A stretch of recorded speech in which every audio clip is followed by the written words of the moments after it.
आज का टॉपिक है लिकोरिया या फिर वजाइनल डिस्चार्ज। आया कि ये नॉर्मल होता है या एबनॉर्मल। नॉर्मल या एबनॉर्मल में फ़र्क कैसे किया जा सकता है, एबनॉर्मल वजाइनल डिस्चार्ज की अलामात क्या होती हैं, उसका इलाज कैसे मुमकिन है।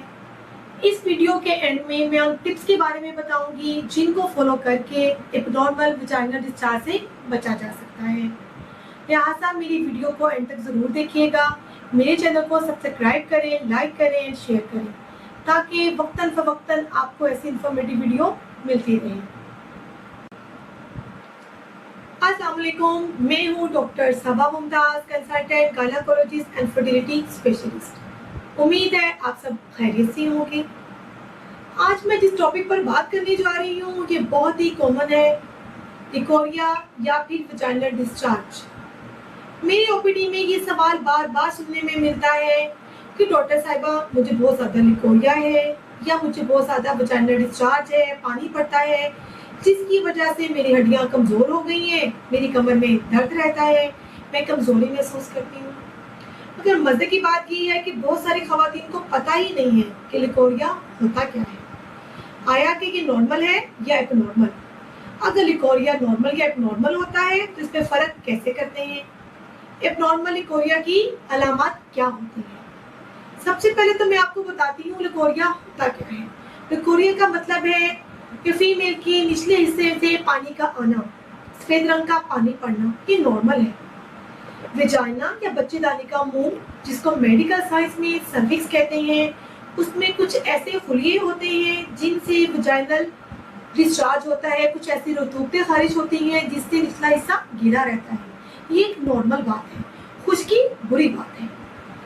वो पानी जो कि सफ़ेद रंग का हो, साथ में किसी किस्म की कोई ऐसी अलामत ना हो जैसा कि बुरी स्मेल का आना या फिर खारिश होना।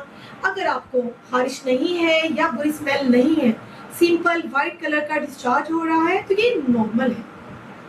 ये नॉर्मल डिस्चार्ज भी हर खातून से दूसरी खातून में मुख्तलिफ होता है और एक खातून में भी मुख्तलिफ औकात में इसकी मिकदार मुख्तलिफ हो सकती है। जैसा कि महीने में जब एक फीमेल का अंडा खारिज होता है जिसको हम ओवुलेशन कहते हैं, तो वो उस दिनों में लिकोरिया की मिकदार ज़्यादा हो जाती है, ये नॉर्मल है। हमल के दौरान इस वजाइनल डिस्चार्ज की मिकदार ज़्यादा हो जाती है। या फिर वो ख़वातीन जो कि मानिया हमल यानी वक्फे की गोलियां खा रही होती हैं, उनमें भी लिकोरिया की मिकदार ज़्यादा हो जाती है, तो ये नॉर्मल बात है। आई थिंक आपको समझ आ गई होगी कि नॉर्मल डिस्चार्ज क्या है। सिंपल सफ़ेद रंग का पानी पड़ता है, साथ में स्मेल नहीं है, खारिज नहीं है, तो ये एक नॉर्मल है। इसके लिए किसी इलाज की ज़रूरत नहीं है, ना ही इससे हड्डियाँ कमज़ोर होती हैं। हड्डियाँ कमज़ोर होने की वजह कुछ और होती है कि कैल्शियम की कमी से हमारी हड्डियाँ कमज़ोर होती हैं, लिकोरिया की वजह से नहीं होती। ये एक नॉर्मल फिनोमिना है, इसके लिए किसी ट्रीटमेंट की ज़रूरत नहीं होती। अब मैं आपको ये बताती हूँ कि वजाइनल डिस्चार्ज एबनॉर्मल कब होता है। वो अलामात जैसा कि वो पानी जो पहले सफ़ेद रंग का था अब ज़्यादा पीले रंग का हो गया है या सब्ज़ रंग का है, बहुत ज़्यादा फॉल स्मेल आ रही है, अंडर गारमेंट से या ट्राउजर से स्मेल आती है, या फिर नीचे दाने बन रहे हैं, तो ये एबनॉर्मल है। या फिर यही पानी दही की तरह, फटे हुए दूध की तरह, फुटकड़ियों की तरह है, या फिर फीमेल को अपने प्राइवेट एरिया में बहुत ज़्यादा खारिश है, बाज़ औक़ात इतनी शिद्दत की खारिश होती है कि रैश हो जाते हैं, तो ये एबनॉर्मल है। ये नॉर्मल नहीं है। इस सूरत हाल में आपको अपने डॉक्टर से रुजू करना है। और कौन सी अलामत है एबनॉर्मल डिस्चार्ज की। बाज़ औक़ात एबनॉर्मल डिस्चार्ज इतना ज़्यादा होता है कि पेट के निचले हिस्से में शिद्दत से दर्द होती है, बुखार हो जाता है, तो ये भी एबनॉर्मल है। बाज़ औक़ात मियाँ बीवी के मेलाप के दौरान अगर फीमेल को जलन होती है या फिर दर्द महसूस होती है, तो ये भी एबनॉर्मल है। बाज़ औक़ात क्या होता है, मियाँ बीवी के मिलाप के बाद पार्टनर कंप्लेन करता है कि उसके प्राइवेट एरिया में भी ज़ख्म हो रहे हैं या फिर खारिश हो रही है या उनको भी डिस्चार्ज हो रहा है, तो ये एबनॉर्मल है। अगर इनमें से कोई भी अलामत है तो काइंडली अपने गायनेकोलॉजिस्ट से ज़रूर रजू करें ताकि बर वक्त इलाज करा सकें। कि नॉर्मल डिस्चार्ज होता क्यों है, कि दो तरह का होता है, फंगल या फिर बैक्टीरियल। हम इसमें डिफरेंशिएट कैसे करते हैं, मीन्स कैसे फ़र्क करते हैं। फंगल इन्फेक्शन में क्या होता है, ये पानी ज़्यादा सफ़ेद रंग का दही की तरह या फटे हुए दूध फुटकरियों की तरह होता है, प्राइवेट एरिया में बहुत ज़्यादा खारिश होती है। तो ये फंगल इन्फेक्शन है जिसको मेडिकल साइंस में वजाइनल कैंडिडियासिस कहते हैं। या फिर बैक्टीरियल इन्फेक्शन, वो कौन सा इन्फेक्शन है? बैक्टीरियल इन्फेक्शन में क्या होता है कि निचले हिस्से से बहुत ज़्यादा स्मेल आती है, या फिर दाने बन जाते हैं, या फिर मेल पार्टनर में वो ट्रांसमिट हो जाती है।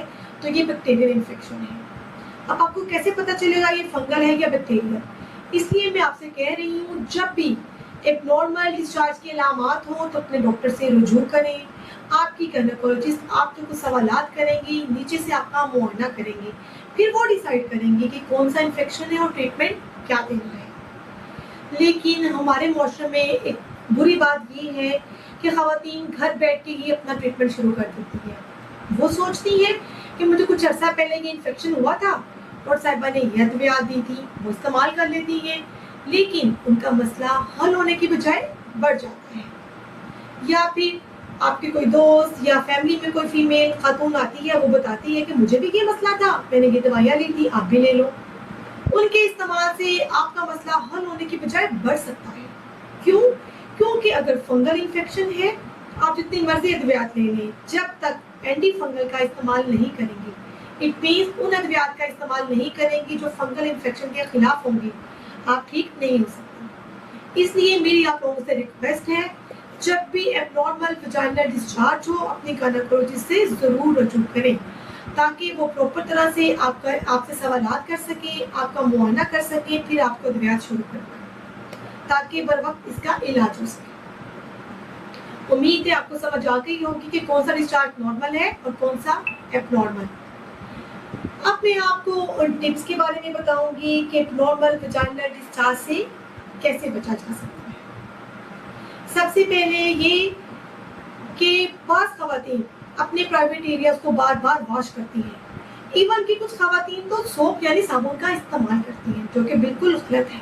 क्यों? क्योंकि अल्लाह ताला ने फीमेल के प्राइवेट एरिया वजाइना में एक जो पानी है उसकी ख़ास पीएच रखी है। इसमें कुछ बैक्टीरिया होते हैं, वो नॉर्मल है, लेकिन जैसे ही ख़वातीन साबुन का इस्तेमाल करती हैं, वो पीएच तब्दील हो जाती है। वही बैक्टीरिया जो कि पहले नॉर्मल थे, अब एबनॉर्मल हो जाते हैं और वो इन्फेक्शन कॉज कर देते हैं। इसलिए मेरी आप लोगों से रिक्वेस्ट है कि प्राइवेट एरिया को बार बार वॉश नहीं करना, और सोप से तो बिल्कुल भी वॉश नहीं करना। आपने सिंपल नीम गर्म पानी लेना है, उससे सुबह शाम वॉश कर सकते हैं। आजकल तो मार्केट में बहुत सारे वजाइनल वॉश मिल रहे हैं, जिसको आप इस्तेमाल कर सकते हैं। इसके अलावा कुछ ख़वातीन क्या करती हैं, परफ्यूम या खुशबूदार स्प्रे का इस्तेमाल करती हैं अपने प्राइवेट एरिया में। आपने ऐसा बिल्कुल नहीं करना। ठीक हो गया? सिंपल नीम गर्म पानी से 2 दफ़ा वॉश करना है। दूसरी अहम बात कि अपने प्राइवेट एरिया को हमेशा क्लीन और ड्राई रखें। अगर आप जैसे कि शावर लेने के बाद या फिर प्राइवेट एरिया को वॉश करने के बाद हमेशा ड्राई रखें। आप ड्राई कैसे रख सकती हैं? अपना कोई क्लीन टॉवल यूज़ करें या कोई टिश्यू इस्तेमाल कर सकती हैं। इस क्लीन टॉवल या टिश्यू को हमेशा आगे से पीछे की तरफ इस्तेमाल करें, ताकि बैक्टीरिया के फैलाव का चांस कम हो सके। और पसीने से बचाएं। पसीने से बचाने के लिए वही है कि आप हमेशा अपनी प्राइवेट एरियाज को ड्राई रखें, खुले लॉन कॉटन या ढीले ढाले कपड़े पहने, टाइट कपड़े इस्तेमाल नहीं करने। क्या बताया है मैंने? सिंपल नीम गर्म पानी से वॉश करना है या फिर वजाइनल वॉश को इस्तेमाल करना है। वॉश करने के बाद अपने प्राइवेट एरिया को ड्राई रखना है। और कुछ ख़वातीन क्या करती हैं, माहवारी के दिनों में अपने पैड को चेंज ही नहीं करती, सुबह से शाम तक उसी का इस्तेमाल रखती हैं, क्योंकि उनका फ्लो कम होता है। लेकिन ये भी इन्फेक्शन कॉज करता है, ये भी जरासीम को फैलाने की वजह बन सकता है। इसलिए ज़रूरी है हर 3 से 4 घंटे के बाद अपने पैड को चेंज ज़रूर करें। और सबसे एंड में मैं ये कहूँगी कि अपनी खुराक को अच्छा रखें। अपनी डाइट में ताज़ा फल सब्जियों का इस्तेमाल रखें और मल्टीविटामिन का इस्तेमाल रखें, ताकि आपकी क़ुव्वत मुदाफ़त अच्छी हो। जब आपकी क़ुव्वत मुदाफ़त अच्छी होगी तो मुझे उम्मीद है कि ये इन्फेक्शन बार बार कॉज नहीं करेगा। इन टिप्स को फॉलो करेंगे तो आप एब्डोमिनल वजाइनल डिस्चार्ज से बच सकते हैं। आई होप कि आपको समझ आ गई होगी कौन सा वजाइनल डिस्चार्ज नॉर्मल है और कौन सा पानी पड़ना एबनॉर्मल है। मैं दोबारा बता देती हूँ, वो पानी जो सिंपल सफ़ेद रंग का है, उसमें कोई स्मेल नहीं है, खारिश नहीं है, ऐसी कोई इलामात नहीं है, पेट में दर्द नहीं है, तो वो नॉर्मल है, उसके लिए किसी इलाज की ज़रूरत नहीं है। और वो डिस्चार्ज जिसमें स्मेल है, इचिंग है, दाने हैं, पेट के हिस्से में दर्द है और वो अलामत जो मैंने पहले बताई है, अगर इनमें से कोई भी अलामत है तो अपने डॉक्टर से रुजू करें, बर वक्त इसका इलाज करें। उम्मीद है आपको आज की वीडियो बहुत ज़्यादा फ़ायदा देगी। काइंडली मेरे चैनल को सब्सक्राइब करें ताकि आपको वक्तन फ़वक्तन ऐसी वीडियो मिलती रहे। Thank you. अल्लाह हाफ़िज़।